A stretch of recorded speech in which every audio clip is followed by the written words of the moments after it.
खुदावंद यीशु मसीह के पाक पवित्र जलाली नाम में आप सबकी सलामती हो और मेरी तरफ से तमाम वॉइस ऑफ गॉड के सारे मेंबरान को, सारी कलीसिया को, पासबानों को और जितने भी खुदावंद की खिदमत सर अंजाम देते हैं, आप सबको नया साल बहुत बहुत मुबारक हो।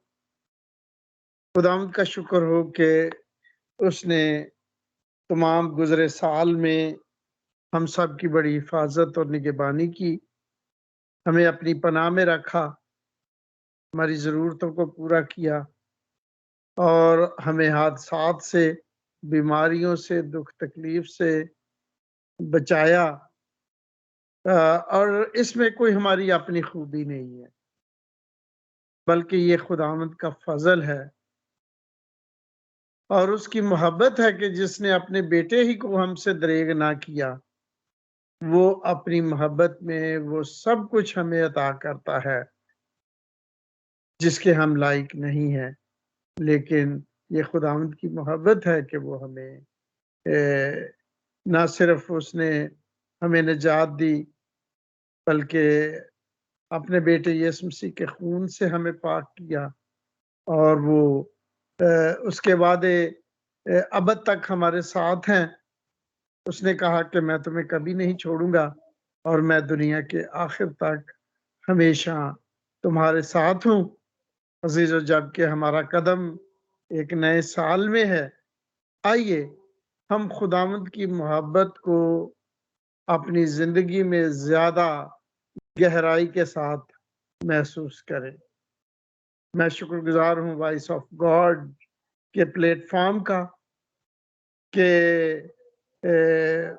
इस प्लेटफॉर्म पर मुझे मुतअद्दिद बार कलाम मुकद्दस को शेयर करने का मौका मिलता है और मैं इसके लिए खुदावंद का नहायत ही शुक्रगुजार हूँ। सॉरी, गला थोड़ा ठीक नहीं है। जो आज हवाला मैं आपके साथ शेयर करने को हूँ वो है मत्ती रसूल की इंजील, उसका 3रा बाब और उसकी 10वीं आयत है। कलाम मुकद्दस में यूं लिखा है, और अब दरख्तों की जड़ पर कुल्हाड़ा रखा हुआ है, बस जो दरख्त अच्छा फल नहीं लाता वो काटा और आग में डाला जाता है। खुदावंद के जिंदा पाक मुकद्दस कलाम के पढ़े सुने जाने पर खुदावंद की बरकत। अजीजों, आज नए साल का पहला दिन है और मैं ये कहने में हिचकिचाहट महसूस नहीं करता कि सारी दुनिया में इस नए साल को बड़ी गर्मजोशी के साथ वेलकम किया गया और सन 2021 को अलविदा किया गया। गुज़श्ता साल में हमने बहुत सी खुदा की बरकत हासिल की, लेकिन चूंकि हम एक गुनाह भरी दुनिया में रहते हैं और गुनाह के बायस दुख, तकलीफें, बीमारियां, परेशानियां जो है, इनसे हमारा वास्ता पड़ता है और वास्ता पड़ा। बहुत सारे लोग जो गुज़श्ता साल हमारे साथ थे वो आज हमारे साथ नहीं है। हम उनकी गैर मौजूदगी को महसूस कर सकते हैं। जो मोहब्बत हमें उनके साथ थी, वो मोहब्बत जो है वो हमारे दिल को दुखी कर रही है, क्योंकि वो अब हमारे साथ नहीं।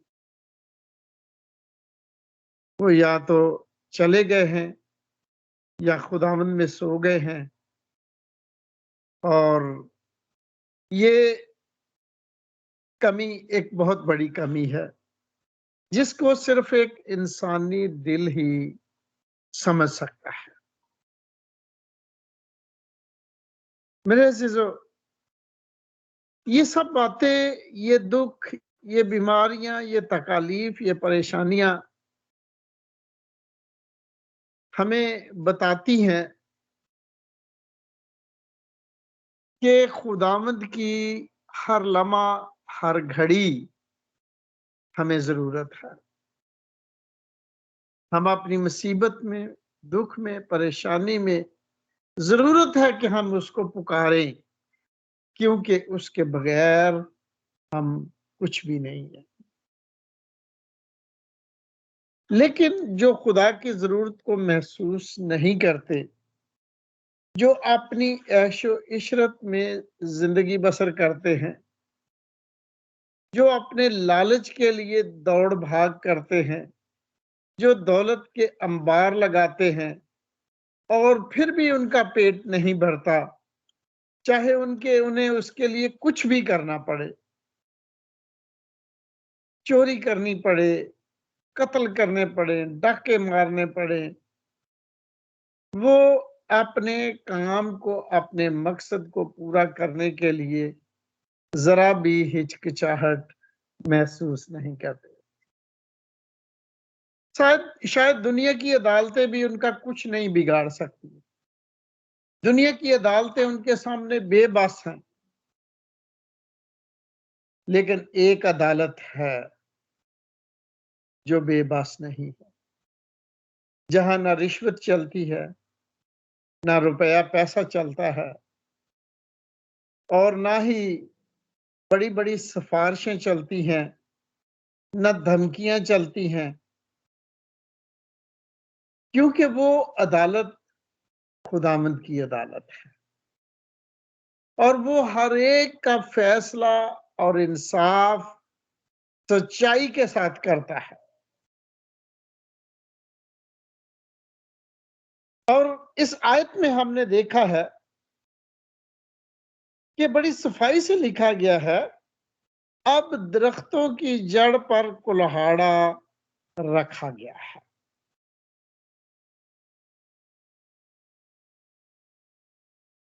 दरख्तों से मुराद हम इंसान हैं।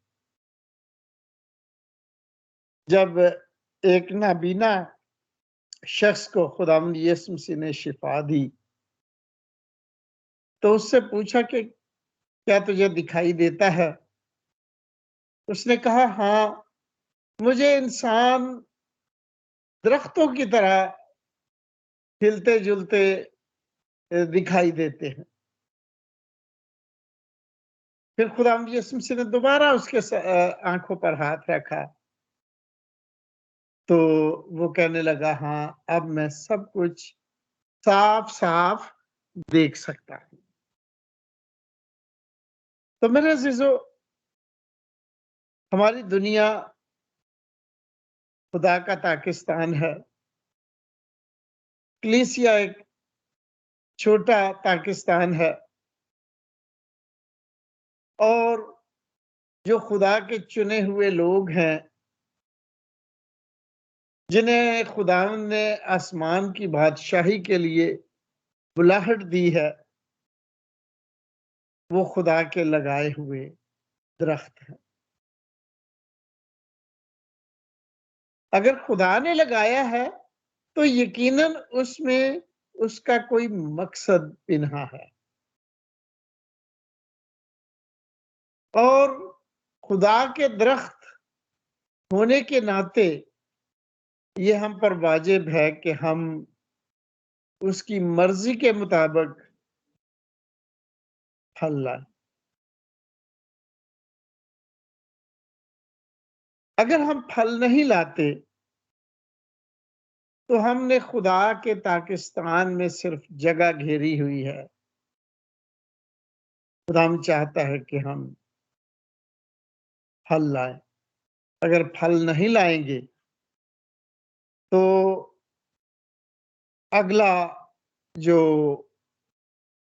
कदम है वो है दरख्त की जड़ पर कुल्हाड़ा। अगर जड़ पर कुल्हाड़ा रखा हुआ है तो इसका मतलब है कि उसकी अदालत करीब है, फैसला होने वाला है और उस दरख्त को का काटा जाना लाजमल मलजूम है।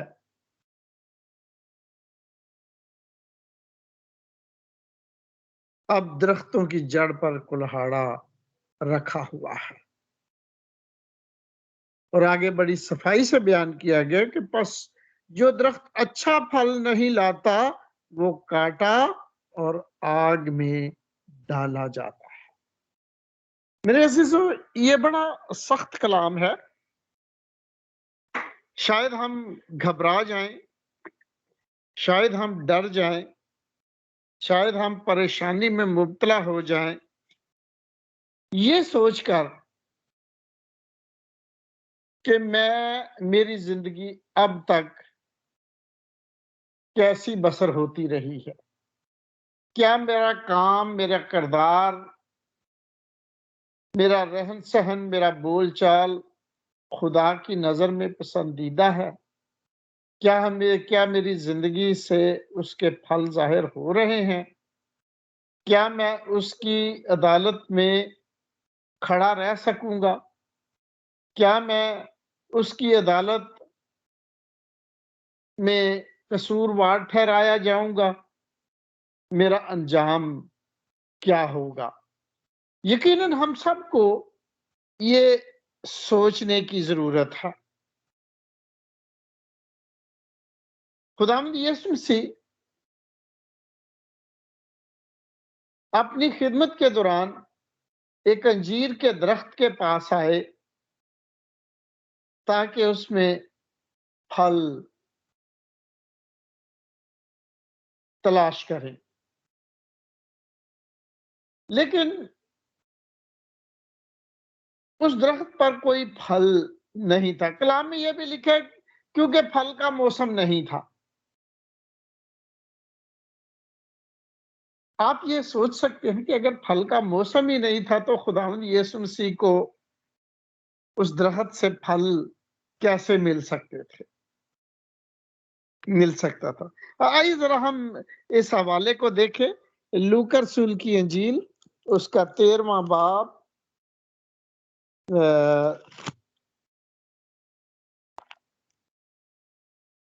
लूका रसूल की इंजील उसका 13वां बाब, हाँ जी, 6ठी आयत से हम पढ़ेंगे।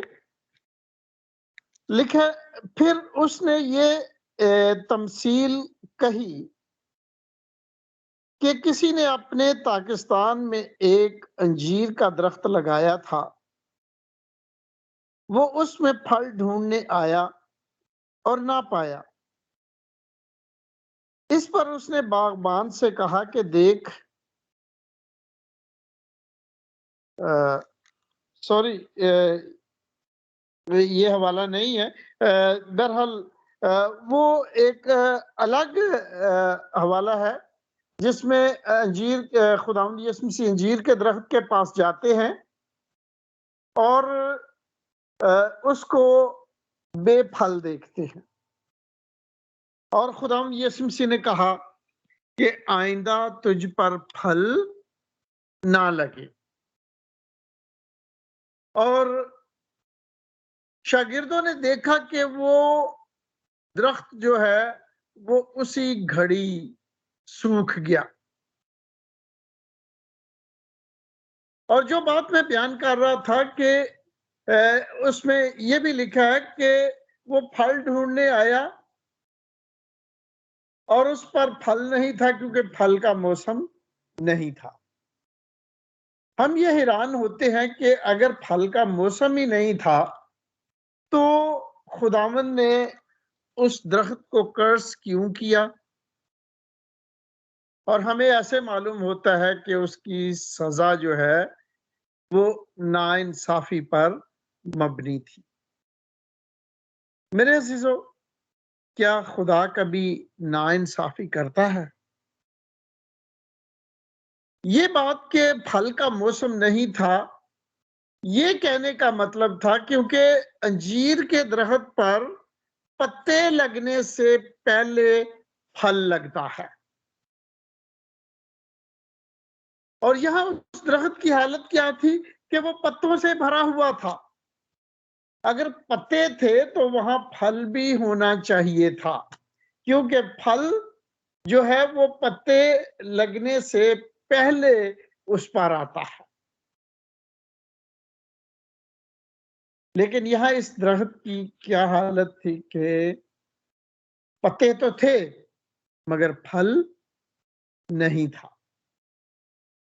इसका मतलब है कि फल लाजमन उसके ऊपर होना चाहिए था। मेरे अजीजों, ये दरख्त एक मिसाल है हमारी जिंदगियों की। खुदा ने हमें नेमतें दी हैं, उसने हमें बरकतें दी हैं, उसने हमें जिंदगी की नेमतों से माला माल किया हुआ है। लेकिन जैसा वो चाहता है उसकी मर्जी के मुताबिक हमारी जिंदगी में फल नहीं है। और अगर हमारी जिंदगी बेफल है तो ये खुदा के नजदीक नापसंदीदा है। और बेशक वो हमें मौके देता है, वक्त देता है। जैसा कि लूका 13वें बाब 6 आयत से मैंने पढ़ा, मैं फिर से पढ़ता हूं। लिखा, फिर उसने ये तमसील कही कि किसी ने अपने पाकिस्तान में एक अंजीर का दरख्त लगाया था। वो उसमें फल ढूंढने आया और ना पाया। इस पर उसने बागबान से कहा कि देख, मैं 3 वर्ष से मैं इस अंजीर के दरख्त पर फल ढूंढने आता हूं और नहीं पाता। इसे काट डाल। ये जमीन को भी क्यों रोके रहे? मेरे अजीजों, ये जमीन जिसमें खुदा ने हमें रखा है और इस जमीन पर जितनी खुदा की नेमतें और बरकतें हैं उसने हमें अता की हैं, ये हमारा हक नहीं है। या ये जमीन जो है ये हमारी नहीं, ये खुदा की जमीन है जिसने इसको बनाया और इंसान को रखा। लेकिन हम ये भूल जाते हैं कि ये खुदा की एक बख्शिश है। हम अपना हक समझकर जैसा चाहते हैं वो करते हैं। लेकिन खुदा को ये हक हासिल है कि अगर हमने जमीन को यूं ही घेरा हुआ है और हम उसकी मर्जी के मुताबिक फल नहीं लाते तो उसकी अदालत हमें इस जमीन पर कायम रहने से बर्खास्त कर सकती है, क्योंकि वो कहता है कि ये जमीन को भी क्यों रोके हुए है। उसने जवाब में उससे कहा, किसने? बागबान ने जवाब में उससे कहा, आए खुदावन, इस साल तू और भी उसे रहने दे ताकि मैं उसके गिर्द थाला खोदूं और खाद डालूं। अगर आगे को फला तो खैर, नहीं तो इसके बाद काट डालना। मेरे अजीजों, ये बागबान कौन है? ये मेरा और आपका मुनजी खुदावंद यीशु मसीह है। और खुदा के खादमीन जो कलीसिया में खिदमत सर अंजाम देते हैं, उनकी ये कोशिश होती है कि अगर कोई पौधा सही सिमत की तरफ नहीं जा रहा, तो उसको सीधा करने के लिए तरीकाकार इस्तेमाल किए जाते हैं।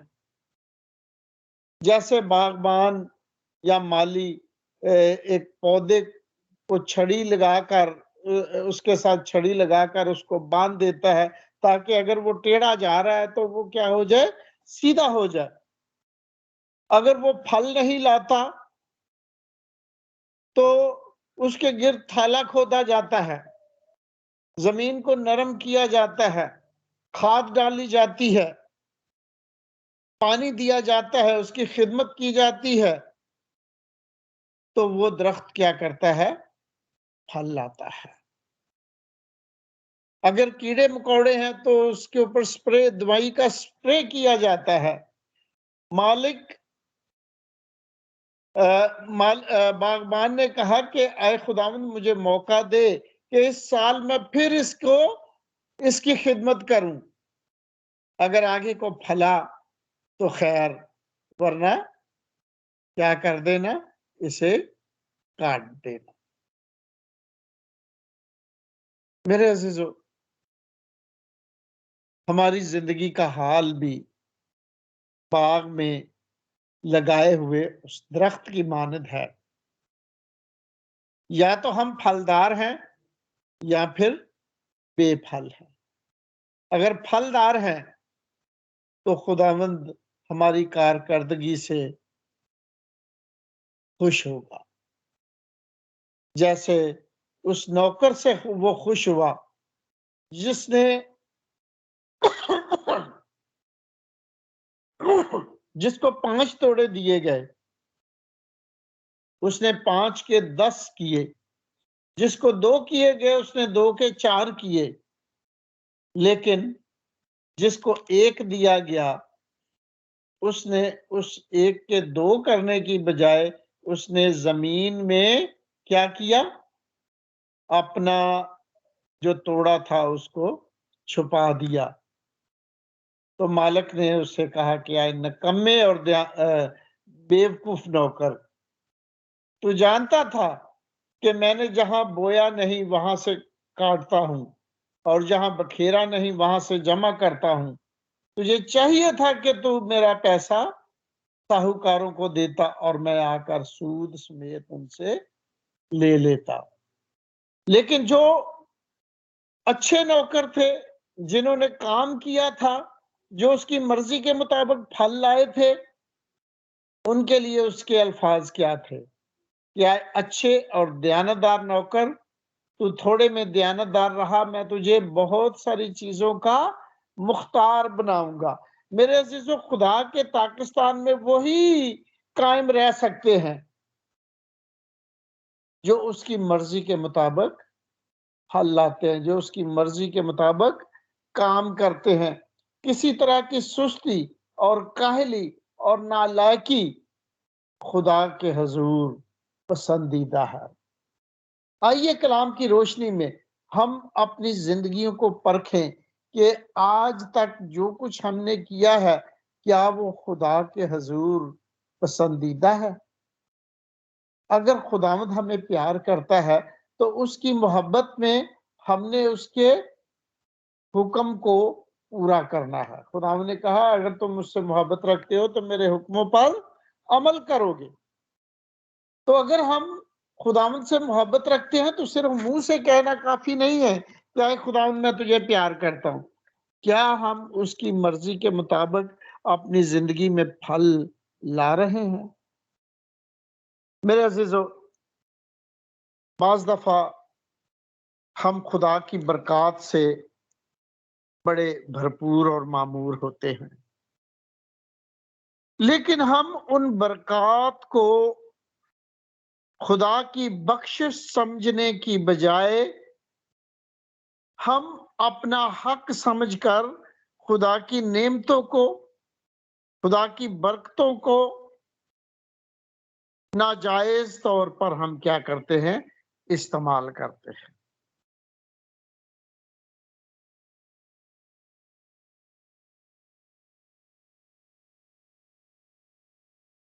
गरूर और घमंड हमारी फरोतनी को, हमारी खिदमत को, हमारी मोहब्बत को जो दूसरों के लिए खुदा चाहता है वो खत्म कर देता है।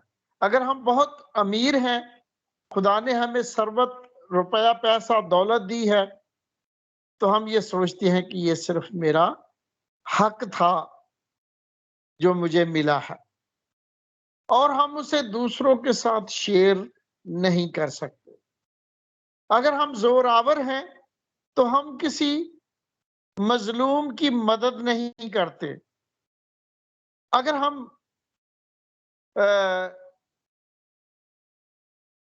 और तरह की नेमतें खुदा ने हमें दी हैं, तो हम उनको सिर्फ अपने मकसद के लिए, अपनी ज़रूरत के लिए इस्तेमाल करते हैं।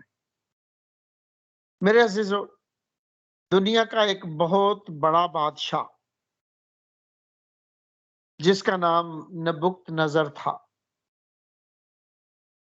खुदा ने उसको बहुत से मुल्कों पर फतह बख्शी, उसे सरफराज किया, यहाँ तक कि उसने यरूशलेम पर भी हमला किया, हैकल को मस्मार कर दिया गया, उसके सोने चांदी के बर्तन जो थे वो मुल्क बाबल में पहुंचाए गए, और खुदा ने उसको बहुत हशमत और बुजुर्गी दी। बहुत ज्यादा दौलत उसके पास थी, बहुत ज्यादा कुवत, ऐसी कुवत के दुनिया का कोई दूसरा बादशाह उसके मुकाबले में नहीं था। लेकिन क्या हुआ, वो खुदा की शुक्रगुजारी करने की बजाय उसके दिल में घमंड समा गया। वो सोचता था कि जो कुछ मेरे पास है वो सिर्फ मेरी अपनी दानिश, अपनी हिकमत, अपनी ताकत और कुव्वत के बायस है। मैं जो चाहूं वो क्या कर सकता हूं, हासिल कर सकता हूं। और जब वो बादशाह अपने महल की छत पर टहल रहा था, तो उसने शहर बाबल को देखा, नहायत खूबसूरत शहर जिसमें लटकते हुए बागात और हर तरह की ऐशो इशरत का सामान था। तो वो ये कहता है कि क्या ये बाबले आजम मेरी दानिश, मेरी हिकमत और मेरे हाथों की कुव्वत से नहीं बना? मेरे अजीजों, खुदा उनके कलाम में लिखा है, हलाकत से पहले तकब्बुर और जवाल से पहले खुदबीनी। अपने आप को देखना। आसमान पर एक मुकर्रब फरिश्ता जिसका नाम लूसीफर था, खुदा ने अपनी सारी हिकमत उस पर खत्म कर दी थी, अपनी सारी कारीगरी उस पर खत्म कर दी थी। कलाम मुकद्दस बताता है कि वो हुस्न में कामिल और अपनी हिकमत में कामिल, राह और रस्म में कामिल, और हर एक चीज में खुदा ने उसको बहुत बुलंद दर्जा दिया था। वो खुदा के तख्त पर साया अफगन था। लेकिन उसमें क्या हो गया, इस सब के बायस उसमें घमंड और गुरूर समा गया, और वो अपने घमंड में इस कदर बुलंद हो गया कि वो खुदा की जगह लेना चाहता था। लिहाजा क्या लिखा है कलाम में कि आसमान पर जंग हुई, अबलीस यानी अजदहा और उसके फरिश्तों को आसमान से गिरा दिया गया, गंदगी की तरह फेंक दिया गया। मेरे अजीजों, जो कुछ खुदा ने हमें दिया है वो हमारा हक नहीं है, वो खुदा की बख्शिश है, और हमें जितना ज्यादा उससे मिलता है हमें उतना ज्यादा उसके हजूर हलीम और फरोतन होने की जरूरत है। ये बादशाह नबुकतनजर ये भी खुदा के हजूर फरोतन ना हुआ, बल्कि घुमंड किया और आसमान से जो है वो अदालत जारी हुई और बादशाह जो है वो अपने पलंग पर लेटा हुआ था। ना वो सो रहा था, ना पूरी तरह जाग रहा था कि उसके दिमागी ख्यालात की रोया जो उस पर ज़ाहिर हुई, उसमें क्या था कि वो एक बड़े दरख्त को देखता है, जिसकी जड़ें गहराई में हैं, जिसकी शाखें ऊपर आसमान को छू रही हैं और जिसके ऊपर नहायत ज़्यादा फल हैं। हवा के परिंदे उसकी शाखों पर बसेरा करते हैं। मैदान के चरिंदे और जानवर उसके साये में बैठते हैं और उसमें अफराद के साथ खुराक है। इंसान और हैवान उसके खुराक से परवरिश पाते हैं। लेकिन इस रोया में उसने देखा कि आसमानी कदूसी आसमान से उतरते हैं और वो कहते हैं कि इस दरख्त को जमीन से ऊपर थोड़े तने को काट दिया जाए, इसकी शाखें बखेर दी जाएं, इसके फल बखेर दिए जाएं, परिंदे इसके शाखों पर से उड़ जाएं, चरिंदे इसके नीचे से चले जाएं और इसे हैवान का दिल दे दिया जाए और इसके तने को लोहे और तांबे के बेंडे से बांध दिया जाए और इस पर 7 दौर गुजर जाएं। मेरे अजीजों, ये है खुदा की अदालत। और इस गरूर के बायस जो उस बादशाह का हाल हुआ, वो अपने पांव पर चल भी नहीं सकता था, वो जानवरों की तरह चलता। उसके बाल परिंद बहुत ज्यादा बढ़ गए और उसके नाखून अकाब के चुंगल की मानद हो गए, उसके नाखूनों की मानद हो गए और वो जंगल में हैवानों के साथ रहता और घास खाता था, जब तक खुदा का कौल पूरा ना हुआ कि 7 दौर तुझ पर बीत जाएंगे। उसके बाद मेरे अजीजों, हम देखते हैं कि जब ये वक्त पूरा हो गया तो उसने खुदा की कुदरत को पहचाना, वो खुदा के हजूर हलीम हुआ और उसने जब खुदा को देखा, आसमान की तरफ देखा, उसकी अकल उसमें फिर वापस आई, तो वो कहता है कि मैं उस हय्युल कय्यूम का शुक्र अदा करता हूँ, आसमान के खुदा का जिसके हाथ में सब इंसानों की जान है और वो जिसको चाहता है सरफराज करता है, जिस चीज चाहता है ले लेता है, कोई उसके हजूर ठहर नहीं सकता।